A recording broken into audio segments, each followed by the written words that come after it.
ጤና ይስጥልኝ።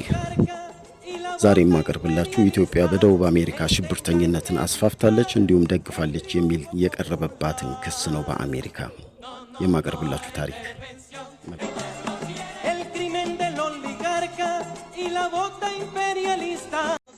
ከብዙ ጊዜያት በኋላ የኩባ ውለታን ለመክፈል ተሞክሯል።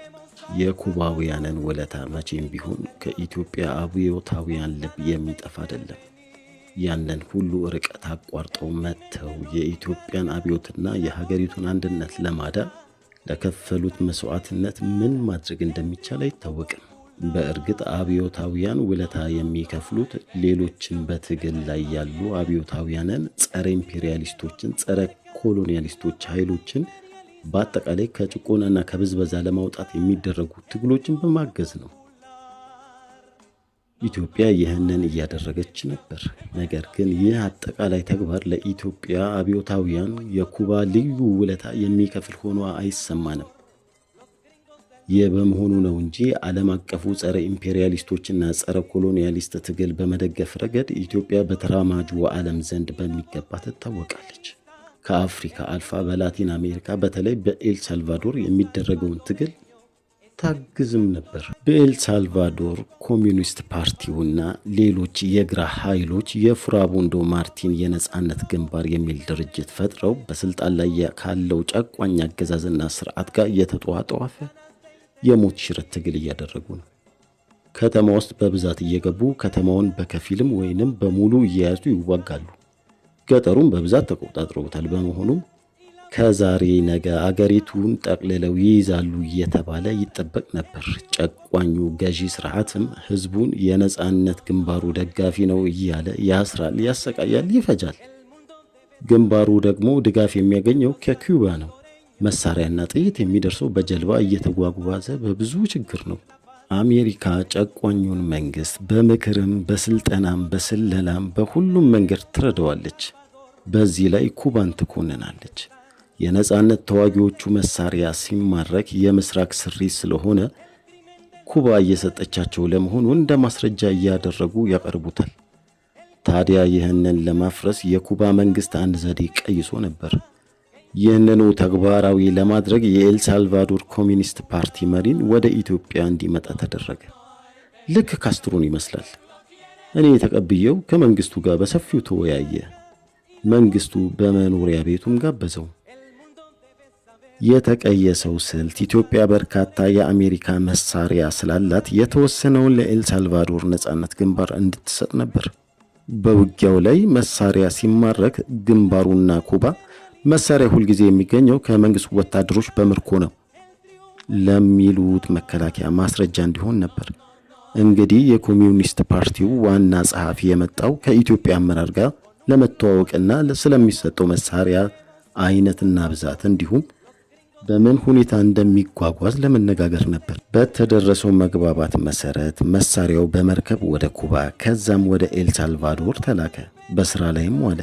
ከጥቂት ጊዜ በኋላ የአሜሪካ መንግስት የኢትዮጵያ ከአፍሪካ አልፋ በደቡብ አሜሪካ ሽብር ፈጣሪዎችን በመሳሪያ ትረዳለች፣ ሽብር ፈጣሪ ናት የሚል ክስና የፕሮፓጋንዳ ዘመቻ ጀመረ። አውሮፓም ተቀብላ ማስተጋባት ጀመረች። የኢትዮጵያ መንግስትም የተለመደው የምዕራባውያን ፕሮፓጋንዳ ዘመቻና የኢትዮጵያ አብዮትን ለማጥላላት የሚደረግ የኢምፔሪያሊስቶች ሴራ እንደሆነ አስተባበለ። አሜሪካኖችም ማስረጃ እንዳላቸው ምን አይነት መሳሪያ ብዛቱ ስንት እንደሆነና መቼ እንደተሰጠ ሁሉ የጽሑፍ ማስረጃ እንዳላቸው ገለጡ። የተማረኩት መሳሪያዎችም ቀድሞ አሜሪካ ለኢትዮጵያ ከሰጠቻቸው መሳሪያዎች ውስጥ እንደሆኑና በመለያ ቁጥራቸው ማረጋገጡን ገለጡ።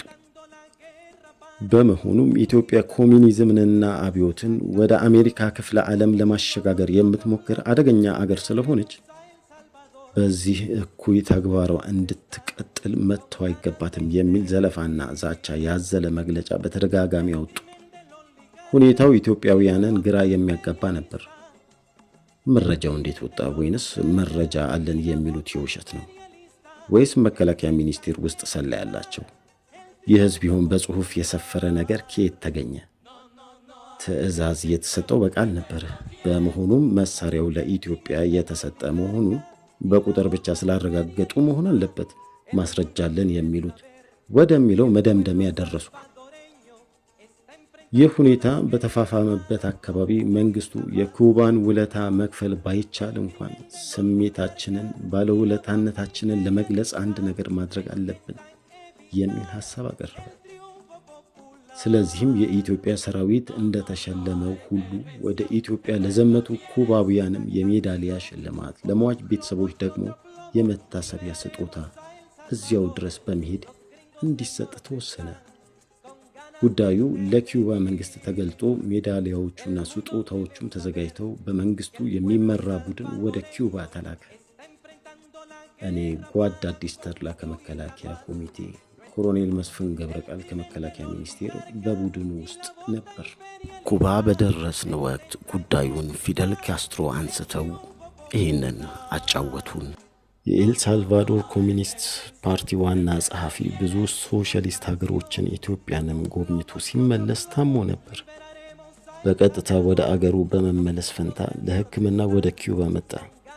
ግን የእርሱ የጉብኝት ሪፖርት ለውሳኔው በጣም አስፈላጊ ስለነበረ በወንድሙ በኩል ላከው። ወንድሙ ሪፖርቱን ይዞ ሄደ። ከተማው ውስጥ አንድ ቡና ቤት ገብቶ በግድግዳ ላይ ከተሰቀለ መስታወት ጀርባ በነበረ መደበቂያ አስቀመጠው። የጸጥታ ኃይሎች ይከታተሉት ኖሮ እርሱም ሪፖርቱም ተያዙ። እናም በጠቅላላው ከሶሻሊስት ሀገሮች ጋር የተወያዩት ሚስጥር ሁሉ ባከነ። እሱም በጣም አዝኗል። ይቅርታ እንድጠይቅለት ነግሮኛል አሉ። እንግዲህ ኢትዮጵያ የሰጠችው መሳሪያ ሚስጥር የወጣበት ሁኔታ እንዲህ ነበር። በተገኘው መረጃ መሰረት የተያዙት ኮሚኒስቶች ዕጣ ፈንታ ምን እንደሆነ በዚያን ጊዜ አልታወቀም።